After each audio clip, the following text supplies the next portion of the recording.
안녕하세요, 여러분. 조선 왕조 하면 무엇이 가장 먼저 생각나시나요? 아마 예법이나 학문, 한글 같은 이런 문화적인 부분을 많이 떠올리실 텐데요. 네, 아무래도 그렇죠. 뭔가 첨단 무기 기술? 이런 것과는 좀 거리가 멀다고 생각하기 쉽잖아요. 맞아요. 그런데 오늘 저희가 다룰 주제는 이런 생각을 완전히 뒤집을 만한 겁니다. 바로 신기전이죠. 네, 신기전입니다. 지금으로부터 한 500여 년 전인데요. 세종과 문종 시대에 이미 조선이 세계 최고 수준의 다연장 로켓 무기를 가지고 있었다는 거죠. 이게 그냥 만든 게 아니고요. 대나무랑 한지로 만든 로켓이 1km 이상 날아가고 심지어 100발을 연달아 쏠 수 있는 발사대까지 갖췄다는 겁니다. 정말 놀랍죠? 와, 1km요? 그것도 종이로요. 진짜 대단한데요. 그러니까 이게 단순히 그냥 옛날 무기 중 하나 이게 아니고요. 그 당시 과학기술이 총집약된 뭐랄까 결정체라고 봐야 합니다. 유교국가 조선의 기술력을 다시 보게 만드는 거죠. 그래서 오늘 이 시간에는 여러분께서 제공해 주신 여러 자료들을 바탕으로 이 신기전의 놀라운 기술력, 그리고 그 구조, 또 실전에서는 어땠는지 이런 활약상과 역사적 의미까지 좀 깊이 파헤쳐 보려고 합니다. 좋습니다. 또 현대 과학자들이 왜 이 고대 무기에 주목하는지 그 이유도 함께 알아보면 흥미로울 것 같네요. 네, 그럼 신기전의 비밀 속으로 한번 들어가 보시죠. 우선 이름부터가 좀 신기해요. 신기전. 신묘한 기계 틀에서 나가는 화살. 이런 뜻이라고요? 네, 맞습니다. 신기라는 게 이제 그 기계틀, 발사 장치를 말하는 거고요. 저는 화살을 뜻하죠. 이름 자체에 벌써 뭔가 이거 보통 무기 아니다 하는 자신감이 느껴지지 않나요? 확실히 그렇네요. 기록을 보면 고려 말에 최무선이 개발했던 주하라는 무기가 있었는데 이걸 세종 30년, 그러니까 1448년에 대대적으로 개량한 것이 신기전의 시작이라고 국조 올해이의 설해에 나와 있습니다. 아, 주화에서 발전한 거군요. 근데 단순히 개량만 한 게 아니라 종류도 여러 가지로 만들었다면서요? 네, 그 점이 중요합니다.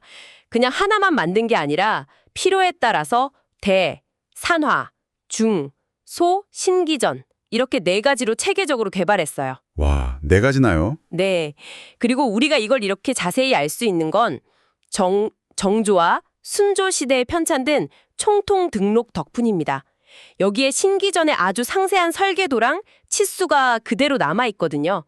현존하는 로켓 설계도 중에서는 가장 오래된 것으로 평가받고 있습니다. 그 설계도를 보면 핵심 기술이 소리가 나오던데요. 로켓 엔진 재질이 금속이 아니라 한지라는 거잖아요. 바로 그겁니다. 그게 신기전 기술의 핵심이고 또 가장 독창적인 부분이죠. 아니, 어떻게 종이로 엔진을 만들 생각을 했을까요? 이게 가능한 건가요? 저도 처음엔 정말 신기했는데요. 이게 당시 조선의 한지 만드는 기술, 그리고 그 안에 넣는 흑색 화약을 만들고 다지는 기술이 세계적인 수준이었기에 가능했던 겁니다. 양질의 한지를 20겹에서 25겹 정도 아주 빽빽하게 말아서 단단한 종이관, 이걸 약통이라고 불렀는데 이걸 만들고요. 그 안에 흑색 화약을 정말 빈틈없이 꾹꾹 눌러 담는 거죠. 그렇게 하면 그 압력을 견딜 수 있었군요. 그런데 보통 로켓은 뒤에 뾰족한 금속 노즐이 있잖아요. 그래야 가스가 한 방향으로 세게 뿜어져 나가면서 추진력을 얻는데 이 한지 엔진은 그게 없는데 어떻게 날아간 거죠? 이것도 정말 기발한 발상인데요.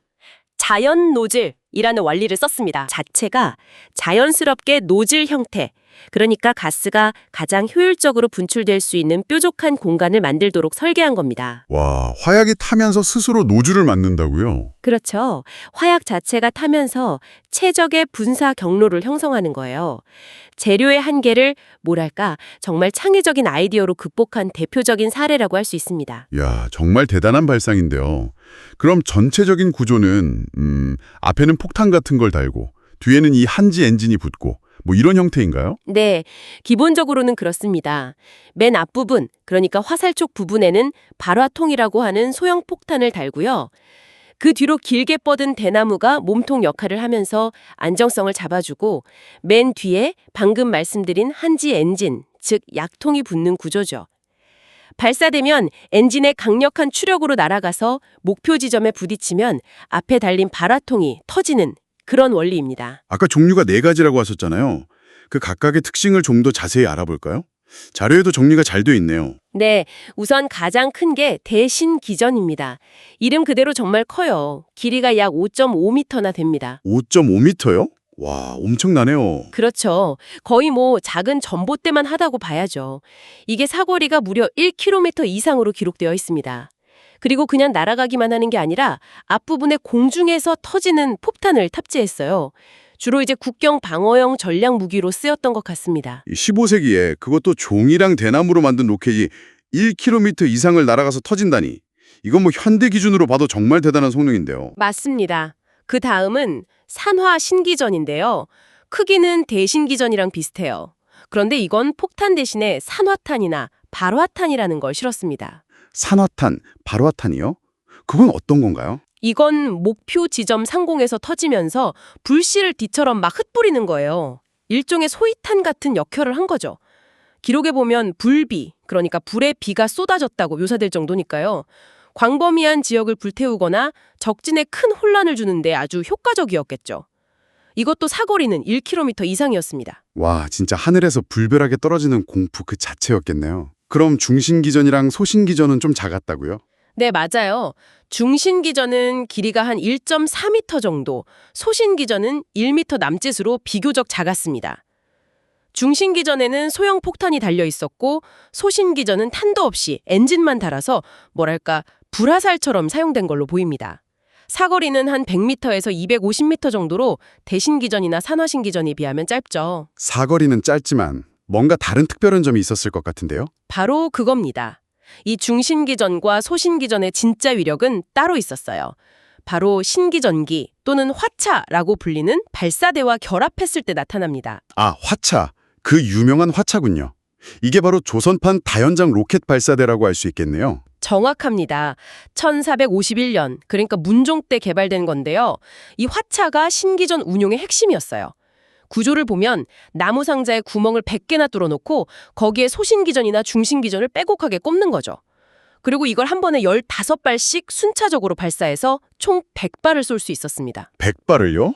와, 이건 진짜 압도적인 화력인데요? 그렇죠. 이건 뭐 가히 조선판 이동식 미사일 포대라고 불러도 과언이 아닐 정도입니다. 이동식이라고 하셨는데 그럼 움직일 수도 있었나요? 네, 바퀴가 달린 수레 위에 이 발사틀을 얹었기 때문에 전장에서 아주 신속하게 이동하면서 원하는 위치에 화력을 집중시킬 수 있었어요. 단순히 무기만 개발한 게 아니라 이걸 어떻게 효과적으로 운용할 것인가 그 시스템까지 다 고려했던 거죠. 이야, 정말 체계적인데요? 근데 이런 기록들이 정말 실제 성능과 일치했을까? 좀 궁금해하실 분들도 계실 것 같아요. 이게 혹시 현대과학으로 검증된 적이 있나요? 아주 중요한 질문이십니다. 사실 기록만 보면 너무 대단해서 좀 믿기 어려울 수도 있잖아요. 네, 솔직히 좀 그렇죠. 다행히 검증이 됐습니다. 2009년에 충남대학교의 허한일 교수 연구팀이요. 아까 말씀드린 총통 등록 설계도를 바탕으로 대신기전을 실제로 복원해서 발사 시험까지 했습니다. 심지어 국제우주학회 총회에서 시연도 했어요. 오, 진짜요? 결과가 어땠는지 너무 궁금한데요. 정말 기록처럼 1km를 날아갔나요? 놀랍게도 네, 성공했습니다. 복원된 대신기전이 길이가 5.58m에 무게가 한 4, 5kg 정도였는데 이게 발사 후에 약 1km를 비행하는 데 성공했어요. 역사 기록이 결코 과장이 아니었다는 걸 증명한 거죠. 와, 대단하다. 그리고 지상에서 연소 시험을 했을 때는 최대 추력이 500N까지 나왔다고 하는데요. 이게 어느 정도 힘이냐면 1톤짜리 트럭을 밀 수 있는 정도의 힘이라고 합니다. 아니, 한지로 만든 엔진이 그 정도의 압력과 추력을 견뎌냈다는 거잖아요. 그렇죠. 연구팀도 사실 그 부분이 가장 궁금했다고 해요. 그래서 한지로 만든 약통을 40개 이상 만들어서 실제로 강도 테스트, 내압력 테스트를 다 거쳤다고 합니다. 이걸 통해 15세기 조선의 제지 기술, 그리고 화약 다짐 기술이 얼마나 뛰어났는지가 과학적으로 다시 한번 입증된 거죠. 이렇게 성능이 뛰어났는데 왜 비밀병기라는 별칭이 붙었을까요? 뭔가 이유가 있을 것 같은데요? 네, 그 운용 방식이나 실제 사용 사례를 보면 좀 짐작할 수 있습니다. 조선왕조실록 같은 기록을 보면요. 세종이나 문종 시대에 신기전 제조나 발사 훈련을 아주 꾸준히 했다는 기록이 계속 나와요. 예를 들어 국경 지역에서는 매년 하고 내륙에서는 2년에 한 번씩 훈련을 했다고 하죠. 아, 훈련을 계속했군요. 네, 이게 단순히 실전에 대비하는 것뿐만 아니라 우리 군사력이 이 정도다, 이건 적에게 보여줘서 감히 쳐들어올 생각을 못하게 하려는 그런 억제력 확보 차원도 있었던 거죠. 보여주는 것만으로도 무기가 될 수 있다는 거군요. 특히 아까 말씀하신 대신기전이나 산화신기전처럼 강력한 무기는 더 그랬겠어요. 맞습니다. 세종대왕이 특히 여진족이나 외구의 침입에 대비해서 이런 과학적인 힘에 의한 억제력을 굉장히 중요하게 생각했던 것 같아요. 그래서 대신기전과 산화신기전은 주로 압록강 유역이나 동해안의 중요 군사 요새에 집중적으로 배치됐습니다. 이건 분명히 적에게 심리적인 공포감을 극대화하려는 전략적인 판단이었겠죠. 실제로 전투에서 활약한 기록도 있습니까? 네, 있습니다. 기록에 따르면 1448년에 의주성 전투가 있었는데 이때 압록강을 건너서 쳐들어온 여진족을 향해 대신기전을 발사해서 한 1.5km 이상 떨어진 적진을 불태우고 격퇴했다는 기록이 남아 있고요. 오, 1.5km요? 대단하네요. 네. 그리고 또 우리에게 잘 알려진 전투죠. 임진왜란 중에 1593년 행주 대첩에서 권율 장군이 화차를 사용했다는 기록이 아주 유명합니다. 성벽을 기어오르는 일본군을 향해서 화차에 장착된 소신기전 100발을 막 퍼부어서 접근 자체를 못하게 만들었다고 하죠. 아, 핸드액 주대섭이었군요. 정말 결정적인 순간에 큰 역할을 했네요. 그런데 아까 대신기전은 90기 정도만 생산되었다는 기록이 있다고 하셨잖아요. 생각보다 좀 적은 양 아닌가요? 네, 총통 등록 기록을 보면 그렇습니다. 수만 기가 생산돼서 전국에 배치됐던 소신기전이나 중신기전과는 상당히 대조적이죠. 왜 그렇게 차이가 났을까요? 이건 아마도 대신기전이나 산화신기전 같은 대형 신기전이 단순한 소모품이 아니라 국가 차원에서 아주 엄격하게 관리되는 전략 무기였기 때문일 것으로 추정됩니다. 그러니까 왕이나 군서 최고 책임자의 직접적인 통제 하에서 꼭 필요한 경우에만 제한적으로 운용되었을 가능성이 높아요. 그래서 더더욱 비밀병기처럼 인식되었을 수도 있고요. 그렇군요. 단순히 파괴력만 강한 게 아니라 그 심리적인 충격 효과도 어마어마했을 것 같아요. 맞습니다. 총통 등록을 보면 탄두에 들어가는 화약에 쇳가루를 27% 정도 섞으라는 지시까지 나와요. 쇳가루요? 왜죠? 터졌을 때 파편 효과를 극대화하기 위한 거죠. 살상력을 높이려는 의도였습니다. 여기에다가 화차에서 100발이 거의 동시에 발사될 때의 그 엄청난 시각적 효과, 또 산화신기전이 하늘에서 뿌리는 그 불빛까지 더해지만 적의 사기를 완전히 꺾어버리고 전열을 무너뜨리는데 아주 효과적이었을 겁니다. 이야, 들으면 들을수록 정말 조선의 과학기술과 전략적인 생각이 집약된 결정체라는 생각이 드네요. 그렇다면 이게 당시 다른 나라들의 로켓 기술과 비교했을 때는 어느 정도 수준이었을까요? 궁금해지는데요. 네, 비교를 해보면 신기전의 위상이 더 뚜렷하게 보입니다. 먼저 비슷한 시기 중국 명나라에 활용출수라는 게 있었어요. 활용출수요? 이름이 멋있네요. 네, 활용경이라는 병서에 기록된 건데 주로 해전에서 사용된 2단 추진 로켓입니다. 2단 로켓이요? 그것도 상당히 앞선 기술 아닌가요? 개념 자체는 아주 흥미롭죠. 근데 이게 기본적으로 단발 발사 방식이었고 뭐랄까 표준화된 설계도라든지 대량 생산 체계 같은 게 좀 부족했어요. 그래서 기술이 꾸준히 이어지거나 체계적으로 운용됐다고 보기는 좀 어렵습니다. 특히 신기전의 화차 같은 육상에서 다연발로 쏘는 그런 시스템은 찾아보기가 어렵고요. 그렇군요. 그럼 시대를 좀 더 뒤로 가서 18세기 인도의 마이소르 로켓은 어떤가? 이건 세계 최초의 금속제 로켓이라고 하던데요. 네, 맞습니다. 마이소로 왕국에서는 연철로 만든 원통을 사용해서 로켓을 만들었어요. 금속을 쓰니까 당연히 화약도 더 많이 넣을 수 있었고 살상력도 높아졌죠. 사거리도 1에서 2km 정도로 신기전과 비슷했고 수백 발을 동시에 발사해서 영국군에게 아주 큰 충격을 줬다고 합니다. 아, 그래서 영국이 이걸 가져가서 연구했다는 이야기가 있군요. 네, 영국이 이걸 노획해서 분석한 끝에 나중에 콩그리브 로켓이라는 걸 개발하게 되죠. 그 유명한 콩그리브 로켓이요? 그럼 19세기에 나온 콩그리브 로켓이랑 15세기 신기전을 직접 비교하면 어떨까요? 콩그리브 로켓은 19세기 초에 등장했는데요. 사거리는 대신기전과 비슷하거나 조금 더 나갔을 수도 있지만 중요한 건 신기전보다 무려 350년 이상이나 늦게 나왔다는 거죠. 350년이나요? 네.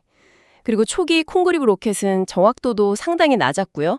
결정적으로 신기전의 화차 같은 그런 체계적인 다연장 발사 시스템은 19세기 후반에야 겨우 도입되기 시작했습니다. 그전까지는 대부분 단발 발사가 주류였어요. 이렇게 비교해보니까 정말 15세기에 이미 표준화된 설계도, 독창적인 한지 엔진 기술, 그리고 화차라는 혁신적인 다연장 발사 시스템까지 모두 갖췄던 신기전이 얼마나 시대를 앞서 나갔던 기술인지가 분명해지네요. 그렇습니다. 단순히 로켓 자체의 성능만 뛰어났던 게 아니라 그걸 아주 효과적으로 운용하기 위한 시스템까지 함께 구축했다는 점, 이게 정말 중요합니다. 이건 당시 조선의 종합적인 과학기술 역량과 더불어서 굉장히 뛰어난 전략적 사고를 보여주는 명백한 증거라고 할 수 있죠. 정말 단순히 과거의 유물, 그냥 옛날 무기 이렇게만 볼 게 아니라는 생각이 강하게 드는데요. 그렇다면 우리가 지금 이 시점에서 신기전을 다시 주목해야 하는 이유, 그 의미는 뭐라고 할 수 있을까요? 신기전은 세종대왕 시대의 과학과 국방의 융합 전략을 아주 상징적으로 보여주는 사례라고 생각합니다. 세종은 천문이나 역법 같은 순수과학의 발전과 국방력 강화를 결코 분리해서 생각하지 않았어요. 아, 그 두 가지를 연결해서 봤군요. 네, 무기 개발이라는 것을 당대 최고의 지식과 과학기술, 그리고 국가정책이 하나로 결합된 결과물로 본 것이죠. 신기전 안에는 화약기술뿐만 아니라 기계 설계, 재료공학 같은 당시 조선이 가진 첨단 기술들이 그야말로 집약되어 있습니다. 과학으로 적을 억제한다. 아까 말씀하신 세종의 철학이 정말 인상 깊습니다. 단순히 병력 숫자만 늘리는 게 아니라 질적인 우위를 추구했던 거군요. 그럼 이걸 실제로 구현해낸 전문가들의 역할도 정말 중요했겠어요? 물론입니다. 세종은 박강과 같은 기술 관료들을 아주 적극적으로 지원하고 연구를 맡겼습니다. 예를 들어 박광은 기존에 있던 주화의 문제점을 개선해서 사거리를 훨씬 늘린 신형 주화를 대량 생산하는 데 성공했는데 이게 바로 신기전 개발의 중요한 기술적 토대가 되었죠. 이런 전문가들의 헌신적인 노력이 있었기에 가능했던 일입니다. 어떻게 보면 과학기술에 기반한 자주국방의 아주 구체적인 사례로 볼 수 있겠네요. 들어보니 현대 군사체계와도 유사한 점이 참 많아 보입니다. 맞아요. 큐준화된 설계, 체계적인 발사 시스템, 정기적인 훈련 같은 요소들은 단순히 우리 민족의 자부심 이런 차원을 넘어서서 시대를 초월하는 어떤 시스템적인 사고방식을 보여준다고 생각해요. 그리고 이건 오늘날 21세기 대한민국이 추구하는 첨단 국방 기술과도 그 맥이 분명히 닿아 있다고 봅니다. 어쩌면 우리나라 우주 발사체 기술이나 다연장 로켓 기술의 아주 먼 역사적 뿌리를 이 신기전에서 찾을 수도 있지 않을까요? 와, 그렇게 연결될 수도 있겠네요. 이제 국립중앙박물관이나 전쟁기념관 같은 곳에 전시된 복원된 신기전을 볼 때 그 느낌이 정말 남다를 것 같습니다. 그렇죠. 그런 복원 연구는 단순히 옛날 기술을 따라 만드는 것을 넘어서요. 우리 선조들이 가졌던 그 창의성과 놀랍도록 정밀한 기술력, 그리고 그 안에 담겨있던 과학 정신을 오늘날 우리가 다시 확인하는 과정인 거죠. 현대 과학자들이 이 고대 무기에 주목하는 이유도 바로 거기에 있다고 생각합니다. 네, 오늘 이야기를 쭉 나눠보니까 조선이 단지 예와 글의 나라였을 뿐만 아니라 신기전이라는 정말 첨단 다연장 로켓 시스템을 통해서 세계적인 수준의 과학기술력을 증명했던 나라였다는 것을 다시 한번 깨닫게 됩니다. 네, 그렇습니다. 1km 이상 날아가는 한지 로켓, 그리고 100발 연사가 가능한 화차 시스템. 이건 동시대 다른 나라 기술은 물론이고 심지어 수백 년 뒤에 나온 기술과 비교해도 정말 혁신적이었습니다. 그리고 이게 그냥 설화나 전설이 아니라 명백한 사료 기록과 현대 과학 실험으로도 뒷받침되는 역사적 사실이라는 거죠. 500년도도 전에 과학기술로 나라를 지키고 평화를 유지하려고 했던 그 세종대왕과 조선의 노력은 오늘날 우리에게도 시사하는 바가 참 큰 것 같습니다. 결국 과학기술 역량이 국가의 힘 그리고 미래를 결정짓는다는 것은 예나 지금이나 변함없는 진리인 것 같아요. 맞습니다. 과거의 이런 위대한 성취를 돌아보는 것은 단순히 옛날 이야기를 하는 게 아니라 미래를 향한 어떤 영감과 동력을 얻는 아주 중요한 과정이라고 생각합니다. 오늘 저희가 함께 살펴본 이 신기전처럼 어쩌면 우리 안에도 아직 발견되거나 발현되지 않은 그런 독창성과 기술력이 잠재되어 있을지도 모릅니다. 여러분 각자의 가능성 그리고 우리 사회 전체의 역량을 어떻게 하면 저 신기전처럼 멀리 그리고 정확하게 쏘아 올릴 수 있을까요? 과거의 지혜에서 미래를 위한 추진력을 얻는 고민 한 번쯤 진지하게 해볼 만하지 않을까요?